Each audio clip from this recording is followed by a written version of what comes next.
Pernah ada seorang anak, merasa ibu saya tuh kayak gini, galak, gak pedulian, terus nyebut kekurangannya. Ya udah, tulis kekurangan ibumu, tulis, gak sampai 10 poin. Sekarang tulis perjuangan dan pengorbanan ibumu dari semenjak engkau di dalam rahimnya.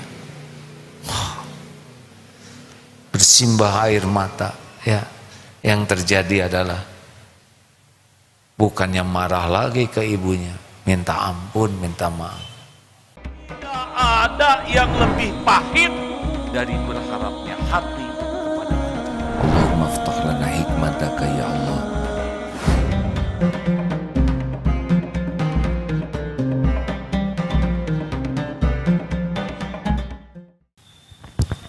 Dan yang ketiga, bil mu'minina raufur rahim, kepada orang yang beriman raufur rahim, sangat penyayang. Jadi kepada orang yang beriman itu sayang sekali. Dia memperlakukan yang beriman itu seharusnya lebih daripada orang tua ke anak, karena itu kaitannya cuma darah, ya kan? Tapi kepada iman itu kan kaitannya lebih daripada darah, harusnya. Karena kalau saudara ke anak itu karena darah, tapi karena iman, apalagi anak seiman, harus lebih tinggi lagi. Kita harus nih, gimana caranya supaya sayang? Berbagai tekniknya ya. Di antara tekniknya adalah banyak mengingat jasa kebaikan. Itu akan melembutkan hati. Kalau ingat orang tua, bisa ingat kekurangannya, bisa ingat jasa dan pengorbanannya. Pernah ada seorang anak, merasa ibu saya tuh kayak gini, galak, gak pedulian, terus nyebut kekurangannya. Ya udah, tulis kekurangan ibumu, tulis, gak sampai 10 poin. Sekarang tulis perjuangan dan pengorbanan ibumu dari semenjak engkau di dalam rahimnya. Bersimbah air mata, ya. Yang terjadi adalah bukannya marah lagi ke ibunya, minta ampun, minta maaf. Persis nih pelatihan di Darut Tauhid, suatu saat nih ada polisi yang dikirim pesantren di sini. Waktu penutupan segede-gede gini tuh matanya. Pertamanya nggak begitu tertarik, mau ngapain dilatih di pesantren. Tapi sesudah diajak ke hutan, malam-malam suruh nulis surat ke orang tuanya, sambil membayangkan ibu bapaknya. Wah, remuk hati itu, ya nggak? Nah, ingin menumbuhkan kasih sayang, ingat jasa. Bongkar saja terus. Kekurangan pasti ada, tapi bukan itu urusan terpenting kita. Melembutkan hati itu tidak bisa dengan ingat kesalahan, kekurangan, kejelekan orang yang boleh jadi itu sudah diampuni oleh Allah karena taubatnya. Atau boleh jadi kekurangan itulah yang membuat seseorang ini menjadi dekat dengan Allah, karena ada kekurangan dan kesalahan yang membuat orang tersungkur kepada Allah.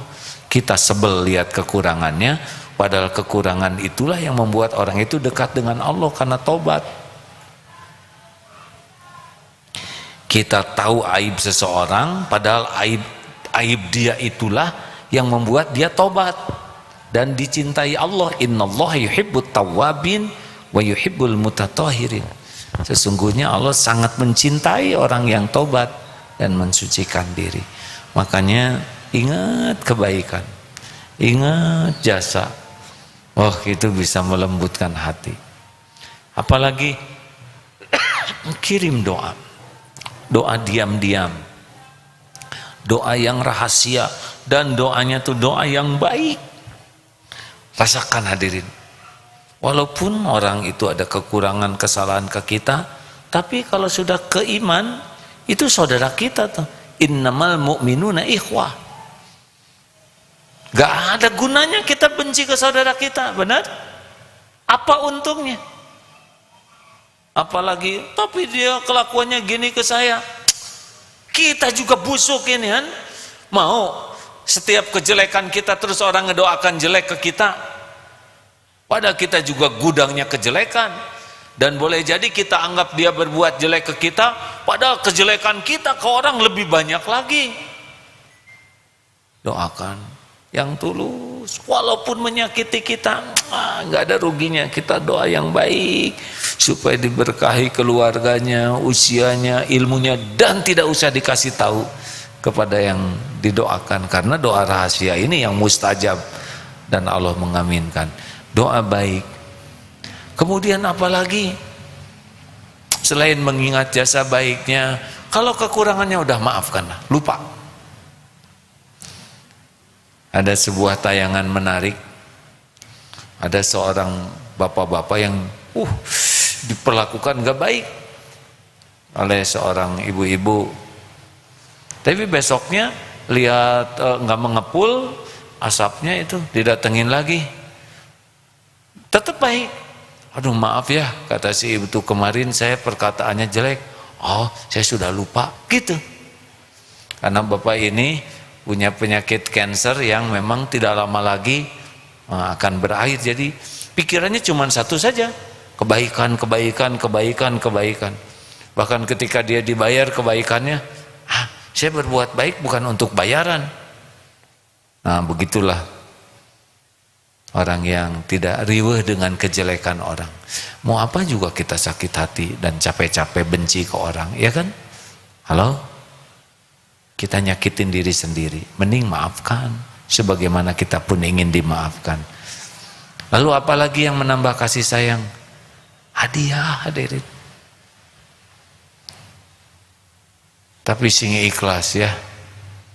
Udah saya kasih hadiah belum baik juga, nggak ikhlas. Dan hadiahnya itu harus benar-benar lahir dari sayang. Saling berkirim hadiah itu menambah kasih sayang. Asal ikhlas. Ikhlas tuh gimana? Ya ngasih hadiahnya supaya Allah suka ke kita, bukan supaya dia suka ke kita. Karena yang membulak-balik hati itu Allah, bukan hadiah. Nah sebetulnya ada lagi yang bisa nambah kasih sayang ini, yang di musim pandemi ini sedang ada batasannya, yaitu sentuhan. Jadi salaman itu kalau ikhlas ya, tapi kalau salamnya salam somse, itu juga segini. Atau salam tempel yang ada rupiahnya, itu amit-amit ada. Tapi kalau salaman karena kulit dengan kulit ini kalau bersentuhan dengan keikhlasan beda rasanya.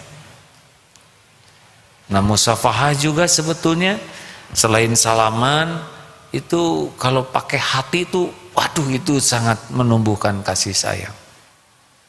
Makanya kalau punya anak tuh sebaiknya jangan terlalu banyak dinasehati dulu sebelum banyak dipeluk. Peluk proporsional ya. Tapi peluk boleh. Coba ini rasa-rasakan ya. Ada bapak ketemu anak Hena, bapak tuh sudah berjuang siang dan malam membanting-banting tulang demi kalian loh. Bapak ingin kalian sukses dunia akhirat. Enggak ada hitung-hitungan. Di hati bapak kalian sukses, mulia di dunia, jadi ahli surga bahagia, dan tidak nuntut kalian balas budi. Bapak lakukan ini lillahi ta'ala. Bagus? Atau jawab hadirin. Kalau bagus, bagus. Kalau tidak, tidak. Tidaknya di mana kan? Tidaknya karena kita belum pernah ngomong gitu, ya kan? Susah merangkai katanya. Bandingkan. Peluk aja. Misalkan anak ini SMP atau SD. Peluk. Belai. Sambil hati itu bicara ke Allah. Duh ya Allah, ampuni saya. Belum jadi contoh yang baik, belum bisa mendidik dengan benar. belum bisa menjaga amanahmu ini. Ampun ya Allah. Sambil meluk itu, hati itu minta ampun ke Allah. Lalu bisikan ke anaknya, maafkan Bapak, maaf. Doakan ya supaya jadi orang tua yang baik. Dah, coba mana yang ada di hati itu? Yang bicara tadi, yang mana Pak? Kedua. Itulah sebabnya saya nyebut Bapak ya. Hadirin, ternyata Bapak bisa merasakannya walaupun ini hanya cerita. Hati, nah, sentuhan. Jangankan sama manusia, silakan sentuh kuda, kucing, ya binatang, sentuh. Jangankan binatang, silakan ke pohon. Saya sudah pernah melihat hasil penelitian pohon yang disentuh dengan ucapan baik, yang disentuh dengan ucapan buruk. Ada bedanya. Ayolah hadirin sekalian. Jangan kebanyakan basa-basi. Ketulusanlah sebetulnya. Kasih sayang yang tulus yang Allah sukai. Allah tahu ini acting atau tidak. Allah tahu kasih sayang kita tuh demi dinilai, dipuji. Allah tahu kalau kita tuh memang sangat ingin orang lain bahagia, mulia, walaupun pernah melukai hati kita.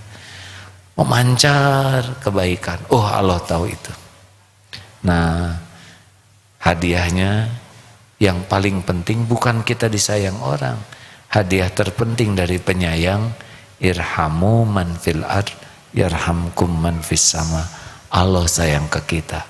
Nanti Allah yang ngebulak-balik hati. Kucing mungkin, ini kucing jadi sayang. Cucu, aki, misalkan ada hewan jadi senang, orang jadi sayang ke kita.